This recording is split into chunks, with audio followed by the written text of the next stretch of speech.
Você já parou para pensar que a sua empresa pode estar pagando impostos a mais?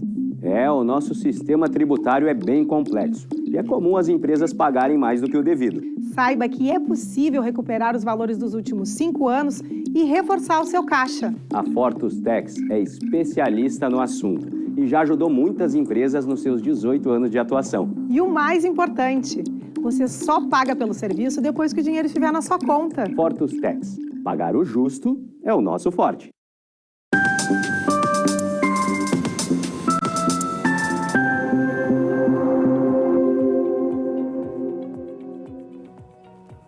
Olá, estamos começando agora o programa Papo Certo, com minha apresentação Amanda de Oliveira e Evanira Guiar. Sejam bem-vindos, estamos aqui de segunda a sexta às 8h30 da noite para falarmos de diversas áreas do direito, economia, política, saúde e trânsito. Papo imobiliário e o tema é cuidados na compra e venda de imóveis. O que é preciso saber para não haver problemas futuros?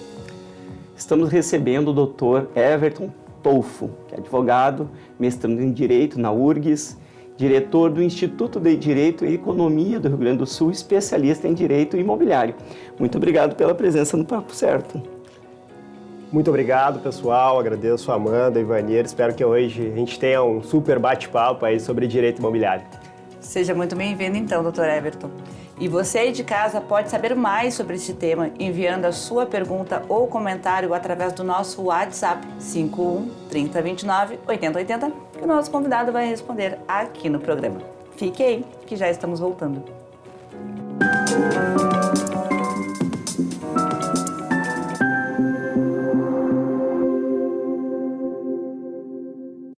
Está difícil encontrar o profissional certo para a sua empresa? Precisa de alguém detalhista para aquela vaga no financeiro? Quem sabe um criativo para o marketing? Ou ainda, alguém focado em resultados? A Fortus RH utiliza técnicas de seleção e processos estruturados, realizando entrevistas, aplicando provas e testes específicos. Tudo isso para buscar a pessoa certa para a vaga certa. Fortus RH. Conectar pessoas é o nosso forte.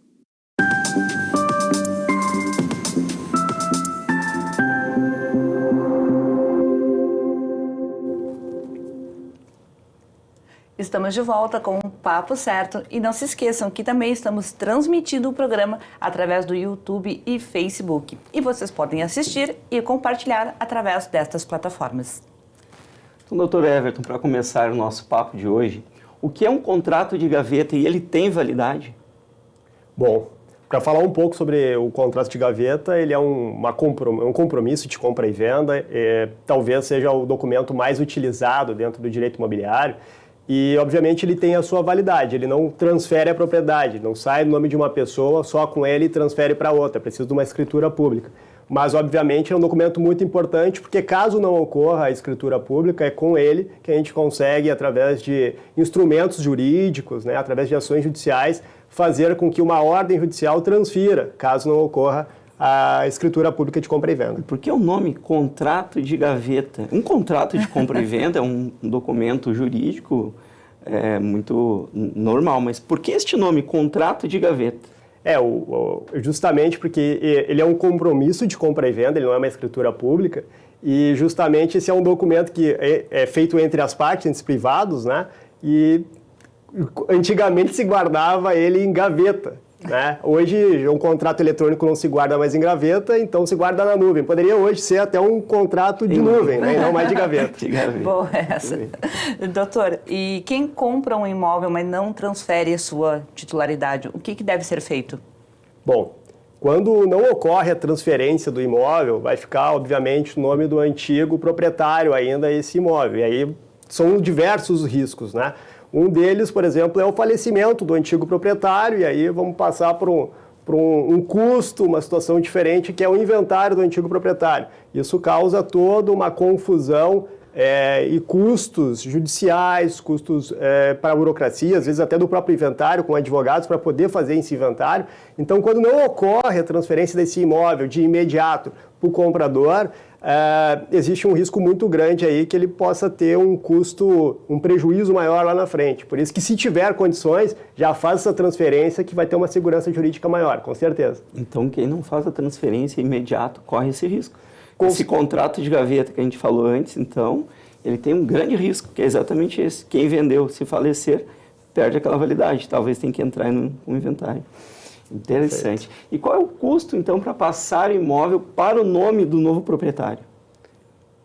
Bom, quando se fala em custos, a gente tem que avaliar toda a cadeia, né? Então, quando é feita uma compra e venda de um imóvel, você faz essa promessa, normalmente uma promessa de compra e venda, né? E aí se faz, ali tem custo de corretor, enfim, isso é uma outra questão que a gente vai tratar mais para frente. Tem que ser feito uma escritura pública de compra e venda, efetuar os pagamentos com relação ao imposto de transferência e depois de assinada essa escritura é levado a registro. Então tem os emolumentos, que são cartorários para registro e para a confecção do tabelionato, e também o imposto de transferência, que nós chamamos de ITBI, aqui para transferir bens imóveis no Brasil. Só para resumir aí para os nossos telespectadores, este custo varia em torno de quantos por cento, mais ou menos? O ITBI ele é um imposto municipal, né? Exatamente. Isso. Então vai depender do município que está sendo feita... Aqui em Canoas? Aqui em Canoas, 3% para compra e venda, e se for feito aí através de financiamento imobiliário, 0,5%. 0,5%, então não é muito alto ainda. É um incentivo para o financiamento, né? E tabelionato e o cartório de registro, esses também são tabelados ou é um percentual? Eles trabalham com um sistema de tabela, então a depender do valor da transação, vai ser aplicado os emolumentos de acordo com a tabela do Rio Grande do Sul. Voltando um pouquinho, que falávamos sobre a questão dos imóveis em inventário. Quanto tempo demora para desenrolar, então, um imóvel no inventário? Pois é.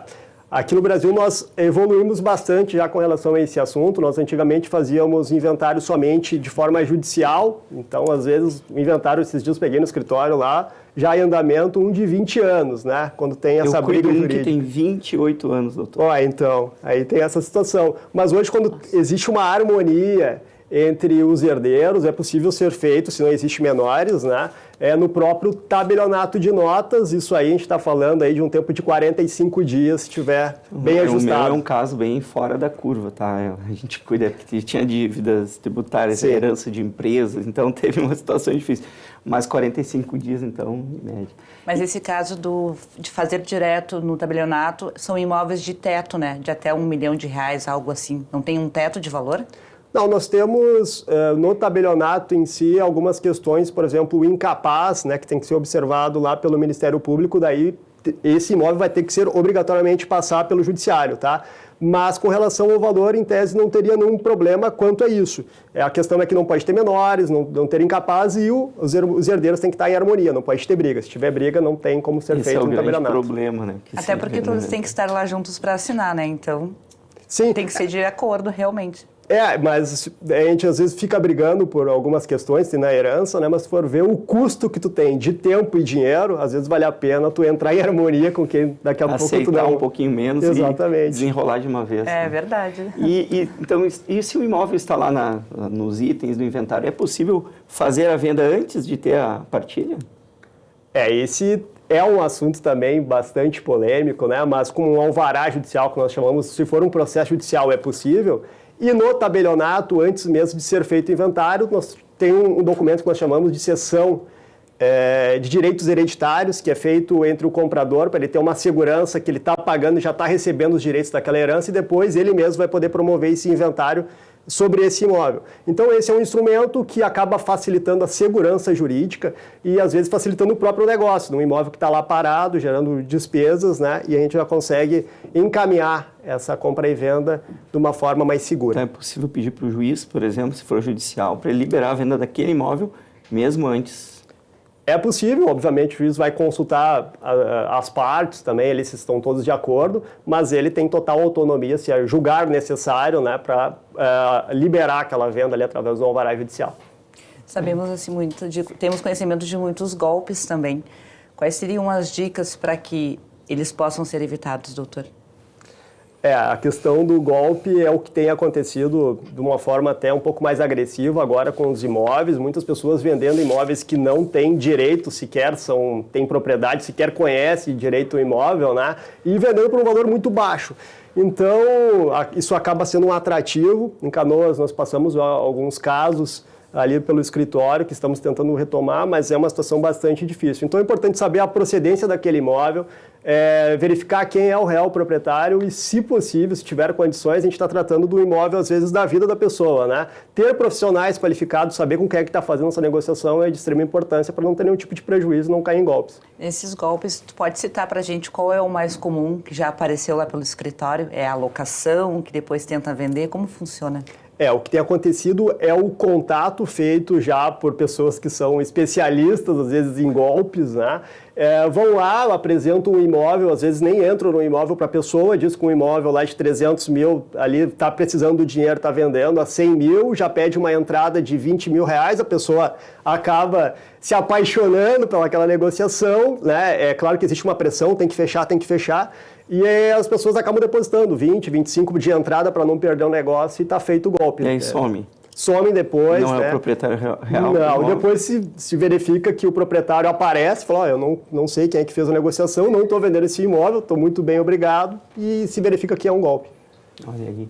Em relação às dívidas, quais os cuidados, então, que o comprador do imóvel ele pode tomar aí, nos cuidados, para não comprar um imóvel com dívida?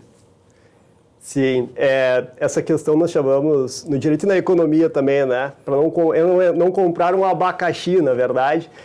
Na verdade, tem que fazer toda uma investigação das partes do imóvel em si, para saber se aquele imóvel está apto para venda. Tem muitos imóveis que possuem dívida de IPTU, dívida de condomínio, e acabam gerando um prejuízo lá no final. Eu cito até algumas questões de execução mesmo, né? Processo de execução fiscal, ou de execução comum, que lá na frente o juiz vai identificar uma fraude de execução e vai desfazer o negócio. Então o comprador pagou o valor total para uma pessoa que tinha uma dívida, ficou com o imóvel, mas foi anulado o negócio. Ele ficou sem o imóvel e sem o dinheiro. É um prejuízo garantido aí para o comprador. E, doutor, vale lembrar que não apenas dívidas com o imóvel, também as dívidas do vendedor também pode recair sobre o imóvel, correto? Exatamente. Então, é justamente isso. Não é avaliar somente o imóvel. A matrícula ela é fundamental para ser analisada, mas avaliar quais são os processos e se esses processos eles acarretam algum risco para aquela negociação. Isso tem que ser feito, senão pode estar entrando um abacaxi. Sem falar que a pessoa pode estar aí utilizando a economia de uma vida inteira para comprar um imóvel. Dá um exemplo, R$1 milhão e às vezes quer economizar R$1.000, R$2.000 para pagar um profissional para verificar se aquele negócio, né, é seguro. Então, fica a dica aí, né? É uma economia que não vale a pena. Nesse caso, a economia é exatamente o contrário, é investir aí, né, advogados, corretores, né, para ter segurança no seu negócio. Né? E falando exatamente sobre isso, como que o comprador faz para saber que ele está comprando de quem realmente pode vender? Sempre que for tiver interesse em fazer uma aquisição, normalmente se buscam profissionais especializados na área. Nós temos diversos corretores de imóveis aqui em Canoas, temos grandes profissionais, a gente trabalha com alguns lá no escritório também, atendemos algumas imobiliárias, Porto Alegre, enfim.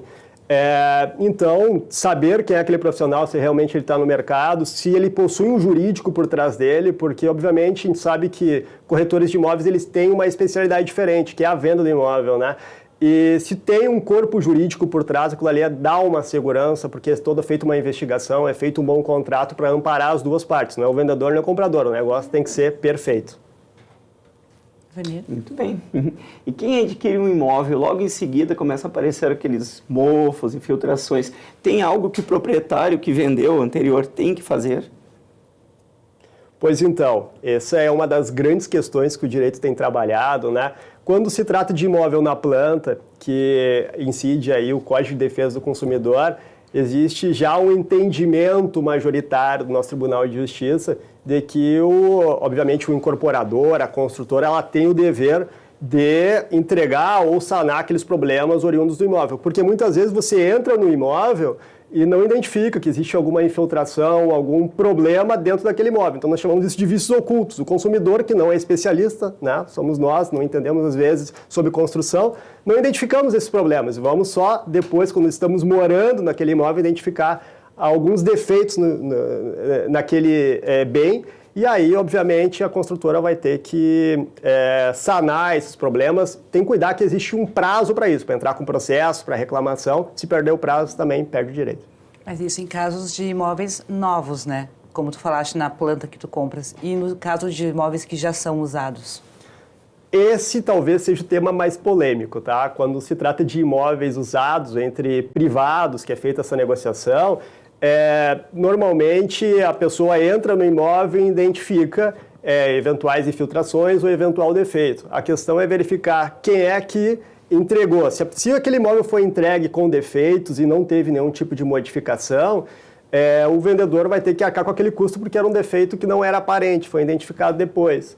Mas se a pessoa eventualmente, sei lá, mexeu na parede, né, colocou algum tipo de revestimento e alterou aquele cenário ali, pode ter contribuído, então talvez essa seja uma interpretação de responsabilidade do comprador. É importante o engenheiro. É uma perícia, ser né? contratado um perito, um engenheiro, para identificar quem é efetivamente o responsável por isso. Exato. Dentro do processo, isso aí muito provavelmente vai passar por uma perícia judicial, mas pode ser evitado às vezes, né? Tu não adquiriu um imóvel, se tem um especialista que já identificou antes, tem adquirido Prevenção imóvel, sempre o melhor remédio. É o mais Excelente barato. a tua sugestão, Evander. Gostei bastante também. Pessoal, nós chegamos agora no finalzinho do nosso primeiro bloco. Vamos fazer um intervalo de 30 segundinhos e já voltamos com o Papo Certo. Fiquem aí com a gente.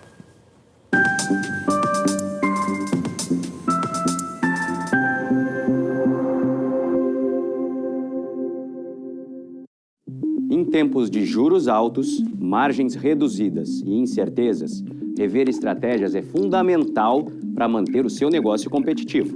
Esse cenário exige planejamento e organização financeira. Nessas horas, qualquer ajuda é bem-vinda, mas a ajuda de um especialista é necessária. A Fortus Consulting conhece na prática e tem as soluções adequadas para cada situação. Fortus Consulting. Melhorar os seus resultados é o nosso forte.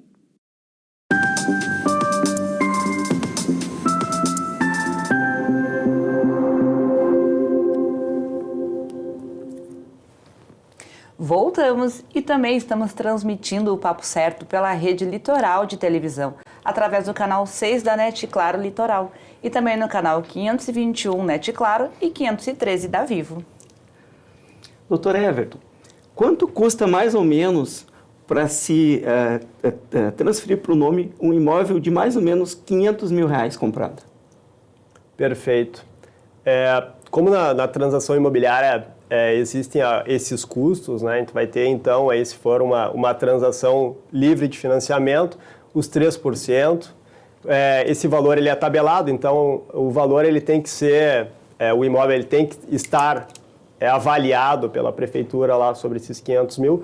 Vai ser tabelado, mas eu posso dizer aí sem nenhum problema que aproximadamente, um custo aproximado aí de eu acho que uns R$22 mil. R$22 mil. E essa o senhor falou um detalhe importante aqui, que é a questão da avaliação pela prefeitura. Quer dizer, eu faço uma negociação por R$500 mil, alguém me vendeu por 500, eu comprei por 500, a prefeitura pode me avaliar por menos ou por mais? Esse é um assunto que eu sou muito questionado, enfim, é dúvida também de diversos corretores, quem trabalha com o direito imobiliário, já tem até divergências aqui em Canoas acerca desse tema, mas na verdade a gente teve uma decisão, né, do Supremo acerca dessa situação, que em tese na compra e venda, a prefeitura não poderia avaliar um valor diverso daquela que foi feita a negociação entre as partes. Isso porque eles não teriam condições de saber qual o valor de mercado daquele imóvel. Quem sabe o valor de mercado, em tese, teria melhores condições comprador e vendedor. Então, nessa decisão se constatou, se eventualmente a prefeitura julgar que aquele valor está muito abaixo do mercado, ela deve abrir um processo administrativo e comprovar que aquele valor está abaixo para poder avaliá-lo um valor acima. Então não é só ir lá e calcular a guia, né? Porque já vem a guia para fazer o pagamento ali, os 3%. Então não é só usar a seu bel prazer lá o valor que ela bem definir. Tem que entrar com processo administrativo, então.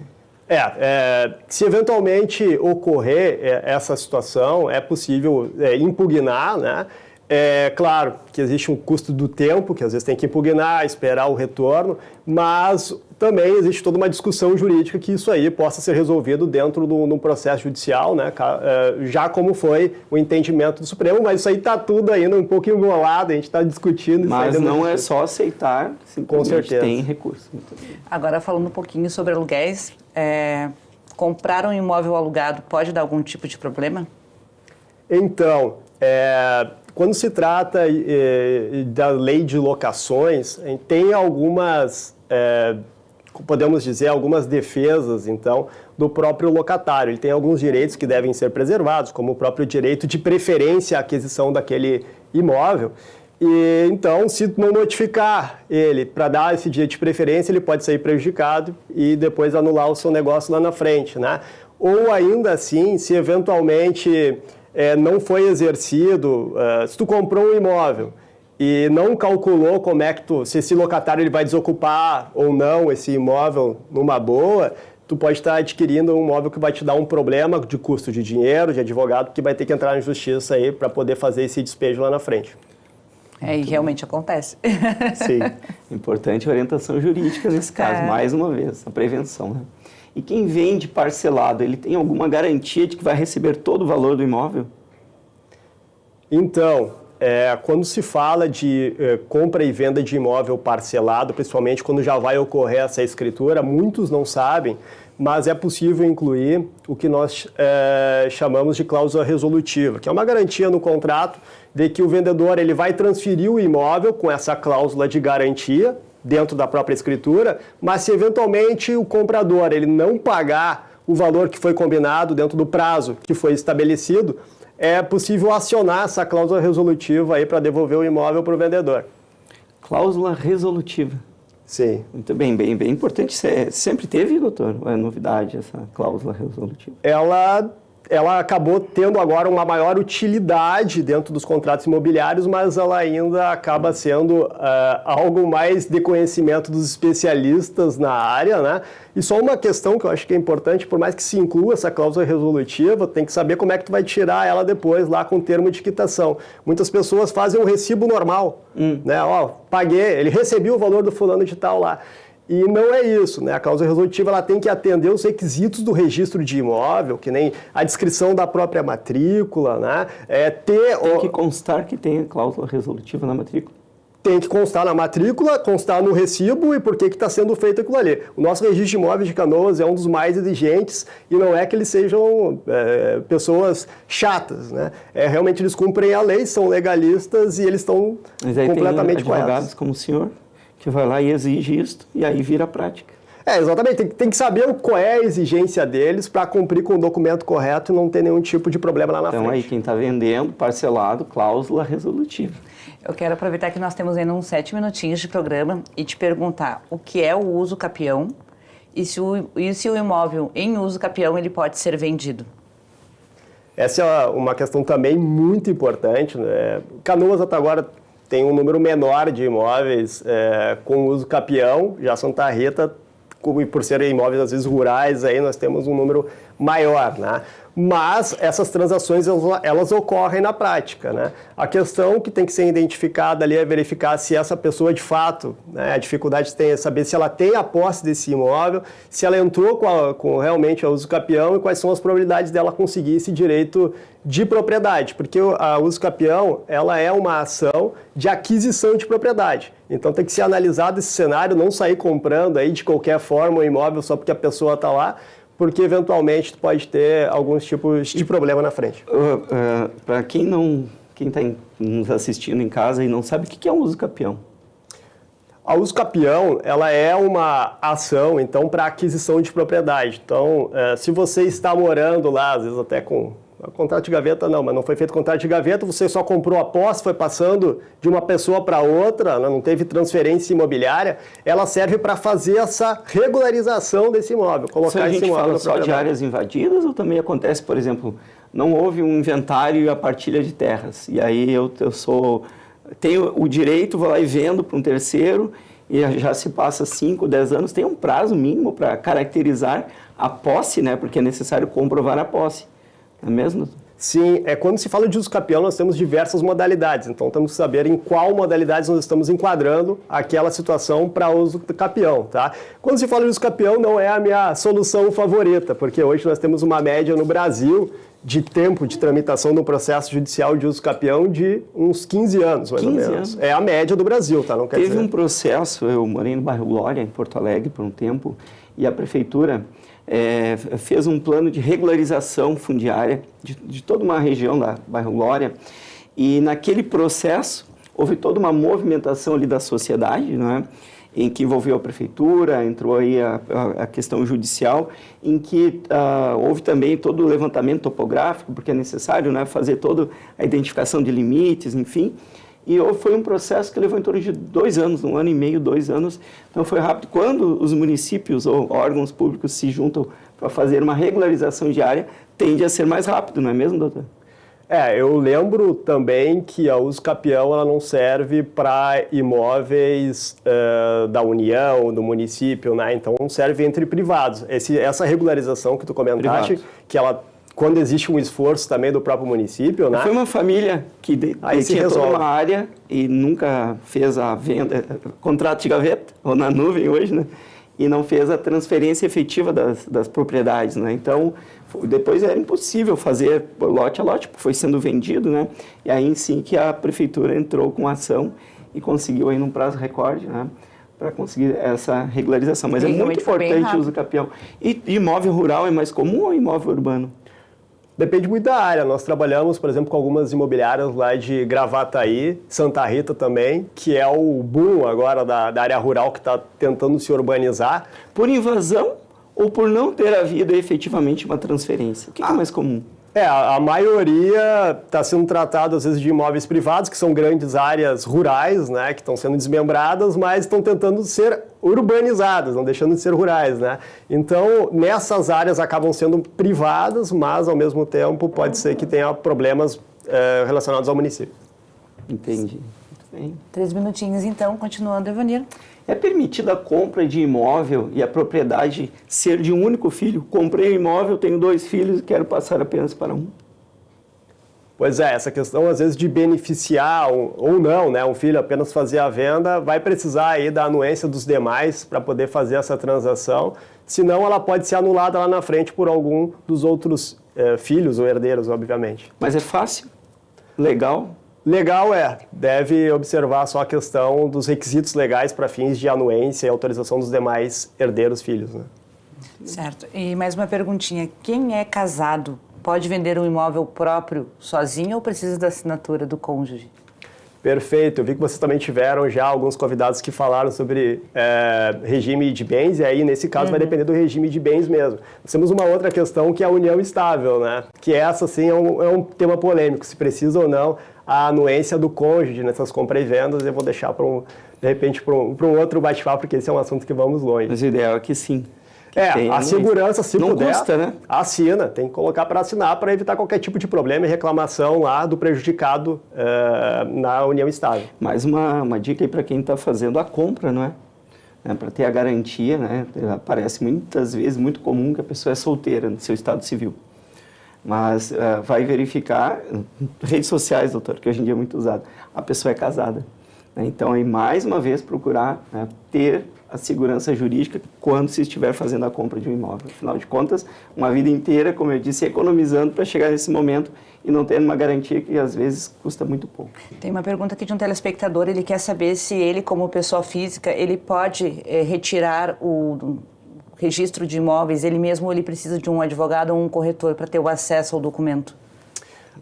Eu acredito que a pergunta seja direcionada à matrícula. Tá? A matrícula é um documento público, você pode ir no registro de imóveis do local onde está esse imóvel e fazer o pedido da matrícula. Sem menores problemas, paga os emolumentos e está liberado. Perfeito, então. Em nome da equipe do nosso programa, da Ubra TV, muito obrigada pela tua presença. Muito obrigado, pessoal. Acho que foi um bate-papo super interessante. Também me sigam nas redes. Meu nome é Everton Tolfo, @EvertonTolfo no Instagram lá. Estou sempre postando vídeos sobre o tema. Eu agradeço também a vocês por terem nos assistido e lembro que o nosso programa ele pode ser revisto de segunda a sexta às 7h30 da manhã. E para quem chegou agora e perdeu o programa, já pode assistir na íntegra no canal do Papo Certo no YouTube. E na segunda-feira, às 20h30, estamos de volta com o Papo de Política. Estará conosco a comandante Nádia e vamos falar sobre segurança nas escolas e empoderamento feminino. Espero vocês. Até lá!